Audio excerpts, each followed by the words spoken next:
कक्षा 9th के MP board के विद्यार्थियों, देखिए इस वीडियो में स्टैंडर्ड मैथ का पेपर हम यहाँ पर सोल्व करेंगे फुल सॉल्यूशन के साथ में।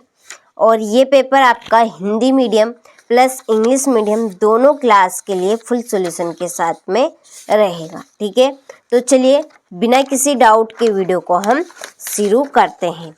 तो देखिए पहला प्रश्न है कि किन्हीं दो अपरिमेय संख्याओं का गुणनफल होता है। तो कभी परिमेय संख्या और कभी अपरिमेय संख्या। ठीक है, दूसरा है कि किसी वास्तविक संख्या का निरपेक्ष मान सदैव होता है, धन संख्या। तीसरा है शून्य बहुपद की घात है।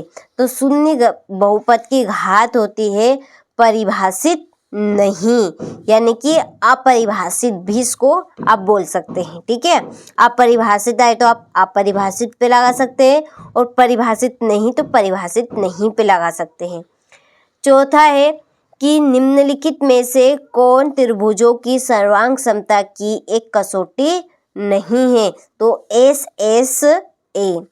पांचवा है ए की घात m इंटू ए की घात n का मान होगा तो ए की घात m इंटू n। ठीक है, ए की घात m प्लस n। y अक्ष पर स्थित सभी बिंदुओं की भुज होती है कैसी, शून्य। ठीक है, चलिए तो ये आपके हिंदी मीडियम वालों के लिए कंप्लीट हुए। Choose the correct option right, ये आपके इंग्लिश मीडियम वालों के लिए। तो पहले का आपका डी, ठीक है, दूसरे का डी और तीसरे का भी डी। ठीक है, चौथे का सी, पांचवे का ए और छठे का डी। ठीक है, चलिए अब देखते हैं रिक्त स्थानों की पूर्ति कीजिए। 9 की घात 1/2 का मान खालिस्तान है, कितना, 3। दूसरा है y अक्ष की समांतर रेखा के प्रत्येक बिंदु की खालिस्तान समान होती है। तो क्या समान होती है, भुज। तीसरा है सरल रेखा का वह भाग जिसके दो अंतः बिंदु हो खालिस्तान कहलाता है, रेखाखंड।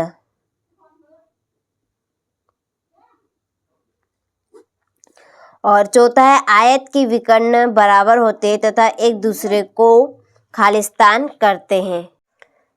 तो इसमें आएगा आपका समद्विभाजित। ठीक है, पांचवा है 3x³ में x³ का गुणांक खालिस्तान है, तो 3। छठा है बिंदु 7 - 6 की कोटि का मान खालिस्तान है, -6। ठीक है, चलिए स्क्रीनशॉट आप ले लीजिए यहाँ से। इसके बाद में fill in the blanks English medium वालों के लिए। ठीक है, यहाँ पर मैंने फिल कर दी हैं, अच्छे से कंप्लीट करें। चलिए बाकी का आप यहाँ से लें। ठीक है, बाद में है सही जोड़ी बनाइए। तो देखिए पहली जोड़ी है माइनस और -2 + 5 -11, इसकी जोड़ी है -4 -6 गुणित 1/2। तो देखिए 2 से काट दीजिए 3 बार, तो -3 इसका आंसर रहेगा। तो ये आपकी दूसरी जोड़ी। 80 का 1/4, 80 का 1/4 बनेगा आपका 20। कितना बनेगा, 20। 0.62 इंटू 0.05, इसकी जोड़ी है 0.031। 60 का 25%, 60 का 25% क्या बनेगा, 15। ठीक है, और 15% का भिन्न रूप बनेगा 3/20। ठीक है, चलिए इसके बाद में ये आपके इंग्लिश मीडियम वालों के लिए। ठीक है, स्क्रीनशॉट आप ले लीजिए। चलिए क्वेश्चन नंबर 4 में है एक वाक्य में उत्तर दीजिए। देखिए पहला है मूल बिंदु के निर्देशांक लिखे। तो मूल बिंदु के निर्देशांक 0 और 0। पूरक कोण क्या है, तो पूरक कोण की परिभाषा बनेगी कि जब दो कोणों का योग 90 डिग्री होता है तो उसे पूरक कोण कहते हैं। 4 रेखाखंडों में निर्मित आकृति क्या कहलाती है, चतुर्भुज। और चौथा है किसी विषम बाहु त्रिभुज का परिमाप ज्ञात करने संबंधी सूत्र लिखिए। तो इसका आंसर है a + b + c। अक्षों का प्रतिच्छेदन बिंदु क्या कहलाता है? मूल बिंदु। और ऐसा बहुपद क्या कहलाता है जिसमें केवल एक पद हो? एक पदी बहुपद। ठीक है, चलिए यहाँ से आप स्क्रीनशॉट ले लीजिए। इसके बाद में ये आपके इंग्लिश मीडियम वालों के लिए, ठीक है। चलिए ये आपका 5वां क्वेश्चन, यहाँ से आप स्क्रीनशॉट ले लीजिए।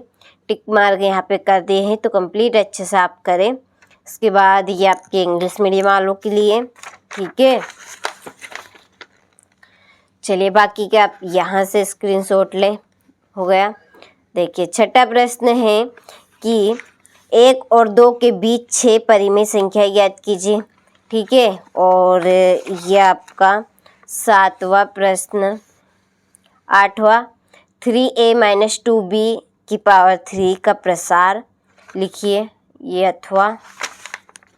इसके बाद में 9वां प्रश्न, किस चतुर्थांश अथवा किस अक्ष पर बिंदु 3 और 0 एवं -4 - 4 स्थित होंगे?